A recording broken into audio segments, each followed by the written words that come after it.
Now? Yes, we are now live with the Hive at 2:04 instead of 2:05, but that's okay because it doesn't have to rhyme. I mean, it does have to rhyme because I have a thing about rhyming things, but that's okay. And today we are here with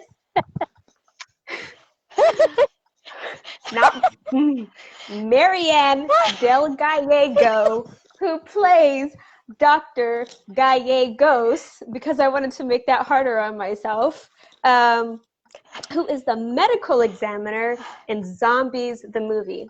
You and I go way back. Way back. Was it before Trepanation? It might have been before. I believe so, yeah. Yeah. But the whole thing with our names started at Trepanation, Yeah, how we call each other the funny names, yeah. Right, yeah. I was like, how did I even start calling her? Because you remember that one shoot and someone else called you Marnie, and I was like, no, that's not her name. Her name is Marianne. That's right. And then because you said, well, people have a hard time saying my name on a turn. I'm like, that's right, Alicia, that's your name, right? Right, yeah. So it kind of stuck. It did, yeah, actually. I mean, my name is kind of hard to say. I don't know. But one of my favorite things about Marianne is that she's one of the few people that's shorter than me. So I actually look tall standing next to somebody. You're welcome. Like, I'm shorter than everybody. I mean, even my child's taller than me, so. Even your daughter. Yep. So yes, that's my sole purpose. To make everybody look tall. All the people, I'm the shortest person in my family, and that's pretty much including everybody over the age of 9 is taller than me, so. Yep.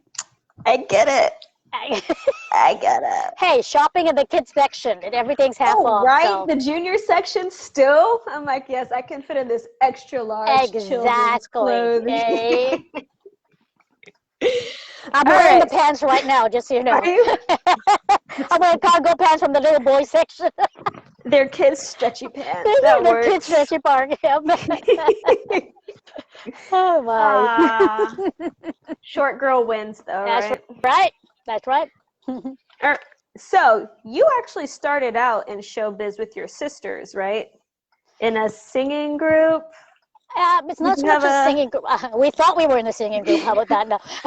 I was born and raised in the Philippines, and I've got 5 sisters. And what it was we were always performing, even as kids. Like every time my parents would have people over, we were like singing and dancing for them and doing little shows for them. You know, the village that we grew up in, they always had like an annual like program and stuff, and we were always performing. So we've always performed. People kept asking us to do it. I don't know, so we could just keep doing it. So that's how we started. Really, it's a whole lot of singing and dancing, and still to this day, when I go and visit, that's all we do. Right? Go karaoke or go dancing or something. So that's how it started. But the acting part really wasn't until like I was about 10 years old, and there was a school play, and my sister wanted to audition. I kind of was the chaperone and went, okay, I'll go. And ended up auditioning and getting a role, and that's pretty much how it started. No joke, I was sitting in the back. There was a time to go home, and they're all doing the read, and the director's like, "Hey, do you want to come join?" I'm like, "Okay." And it's like, whatever. I'm sitting back here, like, might as well, right?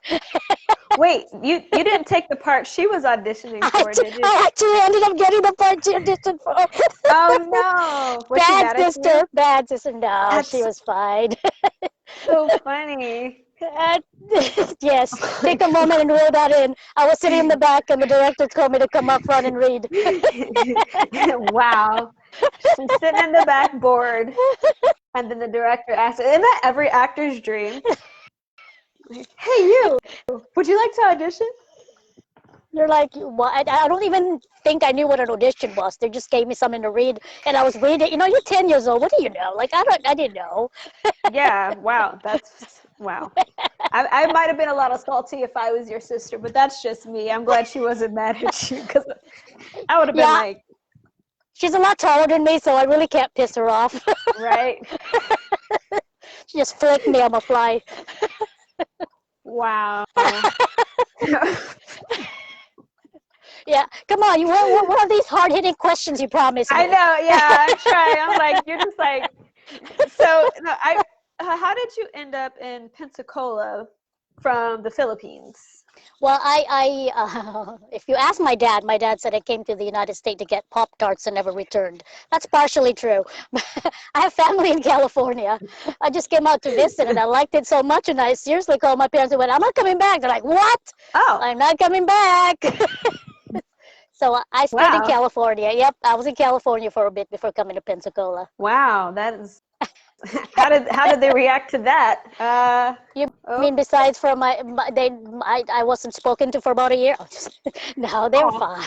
I'm oh. joking. I'm joking. My dad's watching this going, why is she telling them? No, no, yeah. I think my dad was That's happy funny. to make me go away. That's one less mouth to feed. That's one less girl to worry about. One less girl to worry about. Exactly. Right. So you are part of several improv and murder mystery troupes. Yeah. How did you get involved in that? That sounds like fun. I fell into improv. I took a couple of classes and I took a class with Jean Marie and found that it's something that I really, really enjoy. Mm. Nicole Dixon, a friend of mine here in Pensacola, is also a phenomenal actress. She started a murder mystery troupe a couple of years back and asked if I wanted to be a part of it. And so I came in, did the audition, and I've been doing that with them. I did that with them for a couple of years. So I kind of took a step back this Mm-hmm. year. And I also started doing a couple with the Dinner Detective. They're nationwide, so I was down in Tampa for a while, so I did a couple of shows with them, and then now they're doing shows in New Orleans and Atlanta. So on occasion, I'll get that. Do you want to come up and do a show, type of dealio with them Yeah. too? And it's the same thing. It's murder mystery, and it's partially scripted and partially improv. It's a lot of Now, fun. so do you prefer improv over scripts? I actually do. That's hilarious. I do. Really? It comes Go ahead. it comes a little more naturally for some reason because you when you're paying attention and you know what's going on and you kind of play off That's from there. It's hard to funny. explain, yeah. No, I understand, but like me, I hate improv. And teens is always bugging me about, you need to do improv. And I'm like, I hate improv because it's like the perfectionist in me is like, no, there's a script to follow. It has to be the script. And like, what if I say something really stupid? So improv is like not my jam, but I always am like, like mad respect to those who love improv and do it really well, but that is not my jam. I'm Not always your scared of jam. messing up. Yeah, exactly. And I think that's the thing Never is know. people overthink it. You really are not, that's the whole point is stop Yeah, that's overthinking. Just gotta be in the moment and listen and just kind of react. That's what it is. that's my problem. Like, what do I say? If she says this, what should I say next? Instead of just rolling it off, I guess. I'll do an improv class at some point. I guess I really do. It is a good skill to have, though, because a lot of Definitely. auditions ask you to Hmm. improv and not sit there twiddling your thumbs when they ask you to. Yeah. Yeah. Well, Okay. that's my mission now. Next time Jean Marie's in town, I'm gonna drag you with me. It's I'm saying Yes, this right now for everybody to hear. I know, and now it's on social media, so now Yes. I'm kind of like Committed, I yes. committed to it. Exactly. So what are your like favorite types of roles to play? Like, is there like do you like being a villain? Do you like comedic characters, dramatic characters? Like, what is your favorite type of character to play? It's comedy and being silly. It comes naturally to me, so that's always fun to Yes. do. But actors though, you always want to push yourself. So I'm Mm-hmm. always wanting to play like the dark character, the villain, the Mm-hmm. psychopath, like because it's so like. So Yeah. it's fun to be something that you're not, or am I? No, I'm kidding. Something that you're not. I don't Um, know. Maybe you have it. yeah, Is it that kind of movie? it's Is maybe I don't know. You're the writer. it? Is it that kind? I don't know. Yeah, Well, you now, always would want you, to if push you the were like boundaries. a, Hmm. yeah, but so if you did get to play like a psychopath, would you play him like a kind of like that quirky type of like Jared Leto and Joker, or like really serious and dark and brooding, or you know what I'm saying? Like, what kind of villain do you think you would be? I think I'm the one that you don't really see coming. You know, it's not expected. So I'd be more like a Dexter. Oh, I like that. I can actually, yeah, like that. You see it? I could see you as a Dexter.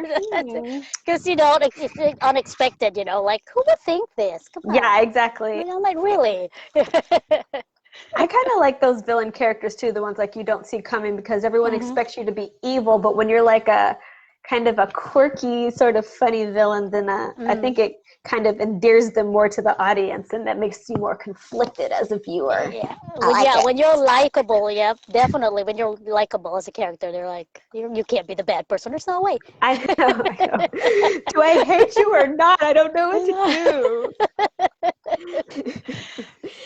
do. Now, have you been able to use your mad singing skills in any of your film projects or improv or anything like that? Have you been able to like No, it's perform? been limited. It's been limited to karaoke bars and my shower. And I'm like, where can the doctor be singing in the movie? I'm gonna write you a singing part. She's dissecting and singing. You're gonna be singing. Watch, I'm gonna write you a singing. So you get something prepared. You guys are all listening to this right now. ZOMBEEZ is now slowly becoming a musical. It's gonna be a musical. It's gonna be ZOMBEEZ the musical. Where's Nick Flagstar? Start writing some music, Nick.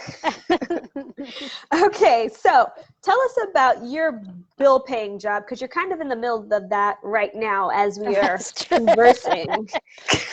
I am an adjuster, and it's hilarious because I'm actually on the road. I'm pulled over on the side of the road because I still am in Mississippi. Oh, okay. I'm somewhere in Mississippi. Pulled over, getting ready to head back home. Wow. And so, what do you have to, as an adjuster? What are you doing? Like, what are you adjusting? Oh, property damage. I wish I could adjust backs. I would start with mine. But homes, any damage to homes or residential or commercial properties, and then like this one is hurricane related, so any damage because of the hurricane, I come out and assess, take pictures and measurements, and kind of write an estimate for repairs. Nice. And so you have to do a lot of activities like climbing and roofing and all that kind of stuff. Getting on roofs, crawling on crawl space, trying really hard to avoid snakes. Oh yes, that would be a good one to avoid. So what's the craziest thing you've seen or craziest thing you've had to do whilst you've been adjusting? How long is this interview? Because I have quite a few stories. Web series coming up. It's nice because we were talking about Dexter earlier. I actually, if anybody's a fan of the show and know the premise of the show, spoiler alert, I actually saw a house where it was like a theme house. I couldn't believe it was somebody's house. Like he had an entire room with nothing but clowns, like clowns everywhere. And then he had an entire room with nothing but like sharp objects, like knives and saws, hanging from the ceiling. Oh. So I literally made me think I was in Dexter's house for a second there. So this is somebody's house. Like he lives in this house. So it was interesting to be like, okay. Yeah. Gotta be careful in the sharp object room. Yeah, that's kind of knives, saws, all sorts of stuff just hanging from the ceiling. You look up, you can't even see the ceiling. It's just like sharp objects hanging down. Wow. I hope you didn't have kids or something, or maybe they didn't go into that room. I don't know. That's kind of weird. Yeah, so if you ever need a location, right. For our like House of Horrors or something. House of Horrors, yeah. Clowns can be very horrific. I got you. I can hook you up there. I like it. I like it. We got a house full of sharp objects and killer clowns. I'm gonna say it kind of ruined clowns for me, but I think it might have ruined clowns for a lot of people. A lot of people. So, yeah. Well, I will let you get back on the road because it's freezing outside. I don't know if it is there in Mississippi, but it is like frigid today when Oh. I was running, that wind chill factor was like, no, thank you Now very try much. that on a roof. Yeah, oh yes. Not the running, That just the would getting be, up on there. oh, how scary is that? Like the wind is just blowing like 50 miles per hour and you're just like standing up on top of the, no, that would scare Well, me. I'd see it's actually happened to me where it's not so much the wind, it's that one, two, maybe three times now, because you know Florida and our weather, that it started raining while I was on the roof. Like it Oh started just no. yeah. So it's like I'm gonna slowly get myself to the ladder, slowly work my way down. Yeah, because you don't want someone to have to come out and adjust you, right? That's right. Yep. So fun times, lots of fun times. Oh man, that's an interesting. Now, how did you get into that? That sounds like, I mean, it's not like a, hey, I want to be an insurance adjuster. Like, were you in Nope. insurance before? No. I didn't go to school for it. No, nothing. I kind of fell into it. Family said, "Hey, I know someone that's needing an adjuster, and they're going to train you." And at the time, I was looking for work, so I was like, "Well, okay, I'll give it a shot." And you Eight like years it? later, 8 years later, Oh, I'm still here. I guess so. Wow. I don't even know what it means to keep a job for 8 years. I've probably had like 10 jobs in the past 8 years. So wow, I admire your commitment to that. Jeez. It's interesting, I that's would for go sure. crazy.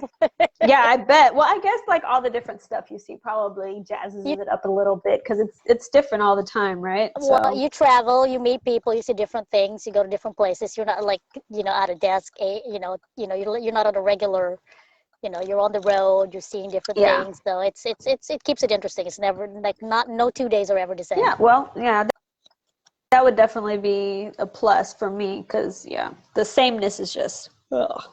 Well, let's see. Someone said drive safely. Yes, we want her to get home very Oh, thank safely. you. Yeah, if you would like to support local talent like Mm-hmm. Marianne, yeah, please And feel free to go ahead. oh, I said it. All of us, everybody is All of us, zombies. everybody Support the involved. peeps. It's about, yes, it is about everyone.